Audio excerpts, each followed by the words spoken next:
Hi everyone, welcome back to my YouTube channel. Friends, आपके अपने ही चैनल लर्न अलाउड एजुकेशन पर स्वागत है। तो गाइस, आज हम बात करेंगे CBSE board class 10th English. ध्यान रखिएगा गाइस, मैंने कहा CBSE board, not a BSEB, that is की नॉट अ बिहार बोर्ड। अभी जो मैं बात कर रहा हूँ इस वीडियो पे सिर्फ सीबीएसई बोर्ड स्टूडेंट के लिए, दैट इज की इंग्लिश मीडियम जो कि क्लास 10th में चलता है ना, सीबीएसई बोर्ड। तो सेंट्रल बोर्ड के लिए बात कर रहा हूँ, ओके। तो फ्रेंड्स, ये जो हमारा वीडियो है, तो दैट इज कि हम यहाँ पे सीबीएसई बोर्ड इंग्लिश में एक किताब आती है इंग्लिश की, जो कि गाइस वो बुक का नाम है फुटप्रिंट्स विदाउट फीट। जी हाँ, आपने बिल्कुल सही सुना है, फुटप्रिंट्स विदाउट फीट ये बुक का हमारा नाम है, ओके। जो कि फ्रेंड्स, मैं आपको वो बुक दिखाना भी चाहूंगा एक बार। तो फ्रेंड्स, ये जो आपका बुक है दैट इज की फुटप्रिंट्स विदाउट फीट, ओके। तो गाइस, यही आपका बुक चलता है, ओके। एंड देन की और भी एक बुक चलता है, जो कि वो बुक अभी मुझे नहीं पढ़ना है, तो दैट इज की मुझे अभी फुटप्रिंट्स विदाउट फीट में हमें जो चैप्टर पढ़ना है, दी नेकलेस। जी हाँ गाइस, बहुत ही ज्यादा क्वेश्चन इंग्लिश में आता है, सीबीएसई बोर्ड के लिए बोल रहा हूँ। तो दैट इज की सर, दी नेकलेस चैप्टर है क्या?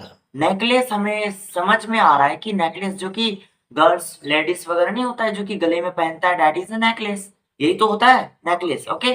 तो अब हम इस चैप्टर को शुरू करते हैं। ये द नेकलेस चैप्टर हमें बताना क्या चाह रहा है, बोलना क्या चाह रहा है, ओके। तो चलिए हम दी नेकलेस चैप्टर को पढ़ते हैं एक बार, ओके ना। चैप्टर है कि Matilda is invited to a grand party. सुनो गाइस, मैं जो भी बोलूंगा आपको यहाँ पे शो होगा, okay. Matilda is invited to a grand party. She has a beautiful dress but no jewelry. She borrows a necklace from a friend and loses it. What happens then?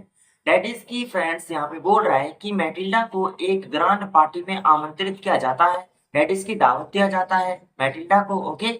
And की उसके बाद क्या बोल रहा था, she has a beautiful dress but no jewellery. तो that is key यहाँ पे बोल रहा है कि उसके पास एक सुंदर पोशाक है, परंतु गहने नहीं है। उसके पास एक सुंदर पोशाक है लेकिन गहने नहीं है। She borrows a necklace from a friend and loses it.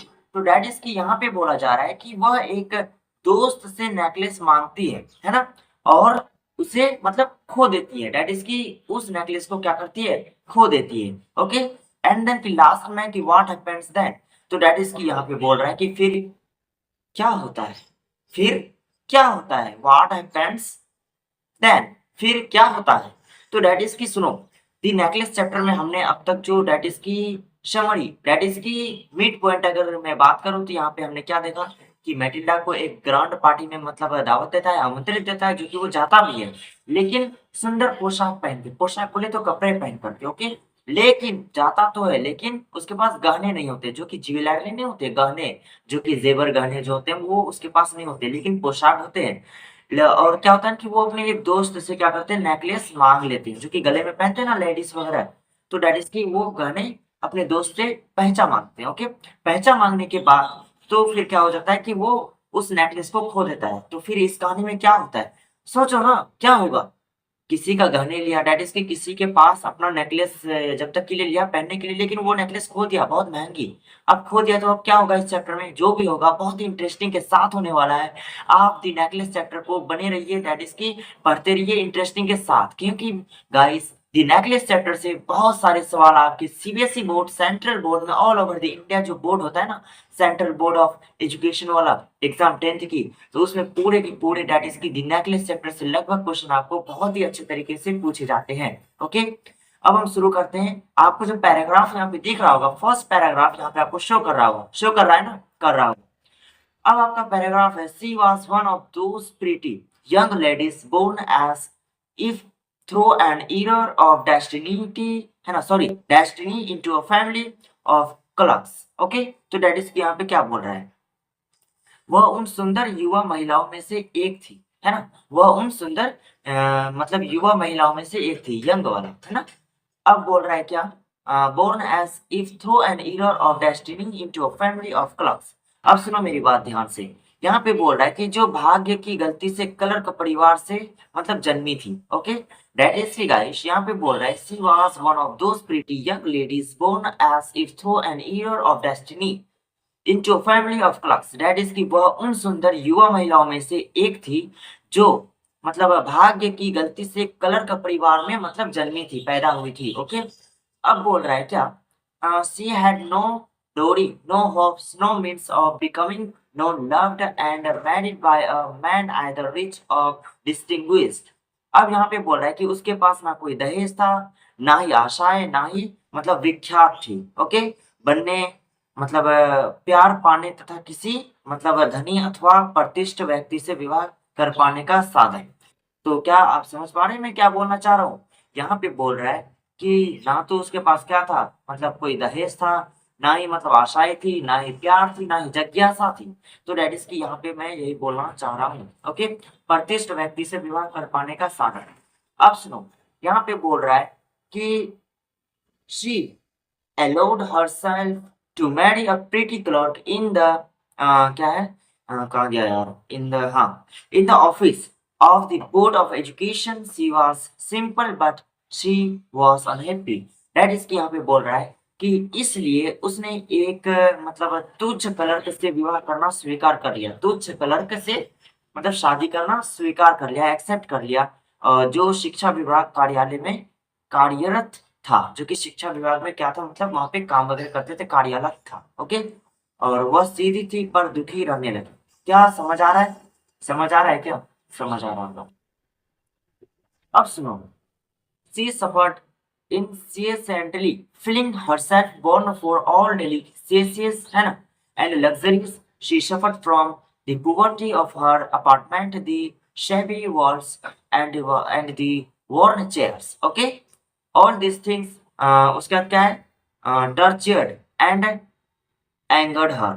तो डैट इज कि मैंने इस पैराग्राफ को पूरा तो पढ़ लिया, लेकिन यहाँ पे बोल क्या रहा है सर, आपने तो पूरा पूरा पूरा पढ़ते ही चले गया। तो यहाँ पे बोल क्या रहा है, यहाँ पे गाइस, यहाँ पे यही बोला जा रहा है कि वह निरंतर कष्ट में रहने लगी। उसने मतलब उसे लगा था कि उसका जन्म सभी प्रकार के मतलब स्वादिष्ट भोजन तथा ऐशो आराम की वस्तुओं का भोग करने के लिए हुआ है। बात को समझिएगा, बहुत ही मोस्ट शुद्ध हिंदी भी बता रहा हूँ और शुद्ध तरीके से पढ़ के भी बता रहा हूँ। तो डैड इसकी यहाँ पे बोल, उसके बाद क्या बोला जा रहा था, अपने घर की मतलब फतेहाली बंदरगाह दीवारें तथा टूटी फूटी पुरानी कुर्सियों के बीच उसका दम घुटता था। ये सभी बातें उसे मतलब क्या था, यातना देती तथा क्रोधित करती थी। तो डैड इसकी हाँ आपको सी बात है, अगर किसी का कहीं पे दम घुटता है ना, तो वो सब चीज से वो क्रोधित हो जाता है, गुस्सा हो जाता है। तो सुनो गाइस, मैंने जो भी यहाँ पे पैराग्राफ था मैंने बताया है, और उस पैराग्राफ को आपको पढ़ के भी हिंदी में आपको समझाने की कोशिश की है। तो गाइस मैं उम्मीद करता हूँ कि ये चीज आपको समझ में आ गया होगा। तो फ्रेंड्स सुनो, एक बार में इस पैराग्राफ को नहीं पढ़ करके सिंपल आपको एक कहानी के तौर पे मैं सिंपल 2 मिनट्स के अंदर मैं आपको यहाँ पे सिर्फ कहानी बता देता हूँ कि ये जो अब तक मैंने पैराग्राफ पढ़ा है इस वीडियो में, तो यहाँ पे क्या बताने की कोशिश कर रहा था। ओके, 2 मिनट्स ले, चलो रिकैप करते हैं। ओके, कहानी अब तक शुरू करते हैं, है ना? शुरू कर दो, कर देते हैं। तो सुनो, यहाँ पे बोल रहा था, सुनो गाइस, एक इंग्लिश को हिंदी में ट्रांसलेट करना बहुत ही मुश्किल होता है, समझते हो ना? ये चीज आपको माननी होगी। और गाइस यहाँ पे पूरी की पूरी बुक में इंग्लिश है। मैं यहाँ पे इंग्लिश सेंटेंस को देखूंगा और उसी का हिंदी में यहाँ पे फास्ट कंप्यूटर की तरह फास्ट में उसको कन्वर्ट करने की कोशिश करूंगा, प्योर आपको हिंदी समझाने की कोशिश करूंगा। तो चलिए हम फिर से 1 सेकंड शुरू करते हैं इस वीडियो को।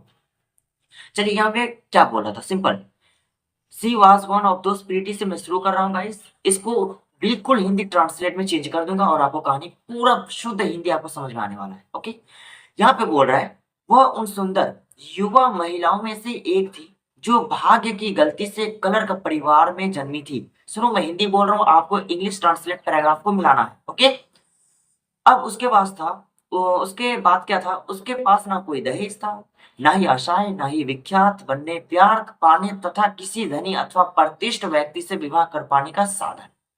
इसलिए उसने एक तुच्छ क्लर्क से विवाह करने स्वीकार कर लिया, जो शिक्षा विभाग कार्यालय में कार्यरत था। वह सीधी थी पर दुखी रहने लगी। ओके, ये पहला पैराग्राफ का आपको समरी बताया। अब दैट की नेक्स्ट पैराग्राफ जो मैंने पढ़ा था ना, कहां से, शी सफर्ड इनसेंटली, है ना, इनसेंटली। अब वहां से हम शुरू करते हैं कि यहाँ से हिंदी ट्रांसलेट क्या होता है। वह निरंतर कष्ट में रहने लगी। उसे लगता था कि उसका जन्म सभी प्रकार के स्वादिष्ट भोजन और ऐशो आराम के लिए, है ना, मतलब वस्तुओं का भोग करने के लिए हुआ। अपने घर की फतेहाली बंदरगाह, है ना, सॉरी बंदर, क्या बोलते हैं उसको, ये बदरंग दीवारें, जो कि मतलब चिरका वाला नहीं होता टूटा फूटा, बंदर की दीवारें, फूटी टूटी पुरानी कुर्सियों के बीच उसका दम घुटता था। ये सभी बातों से मतलब यातना देती तथा क्रोधित यानी गुस्से हो जाती थी। तो दैट इज की सुनो गाइस, मैंने दी नेकलेस चैप्टर को यहाँ पे 2 पैराग्राफ को समझने की कोशिश किया है। अब इससे आगे की कहानी दैट इज कि हम अब नेक्स्ट वीडियो में पढ़ेंगे। ये हमारा पार्ट फर्स्ट था दी नेकलेस चैप्टर के लिए। अब हम इससे आगे की कहानी पार्ट सेकंड में पढ़ेंगे दी नेकलेस चैप्टर के लिए। सुनो गाइस, मैंने ऑलरेडी ये सब चैप्टर को फिर से मतलब पढ़ा दिया है, ये वीडियो बना हुआ है गाइस, लेकिन मैं इसको एक बार इससे इसलिए रिकैप किया बिकॉज़ यहाँ से गाइस जो लगभग क्वेश्चन आते हैं। अब क्या है ना कि अभी आपका एग्जाम का मतलब 3-4 दिन बाकी है, दैट इज की इंग्लिश तो लास्ट में एग्जाम होती है ना, लगभग लास्ट में, तो यानी तो लास्ट से 1 दिन पहले हो जाती है। तो मैं क्या करूँगा ना कि कल या परसों दैट इज़ कि 2 दिन के अंदर इस चैप्टर को कंप्लीट कर देंगे एंड देन कि आपको क्वेश्चन आंसर्स भी करा देंगे। और इनमें से गाइस 3 से 4 क्वेश्चन तो कंपल्सरी है, कंपल्सरी आना है। ओके? एंड गाइस कि आपको इसी तरह से एजुकेशन वीडियो पाने के लिए इस चैनल को कर दीजिए सब्सक्राइब, वीडियो को कर दीजिए लाइक एंड अपने दोस्तों में कर दीजिए शेयर। ओके? तब तक के लिए गाइस थैंक यू। तबीयत खराब है गाइस इसलिए बोल नहीं पाता हूँ, फिर भी ज़्यादा बोलता हूँ, है ना? Okay bye, thank you.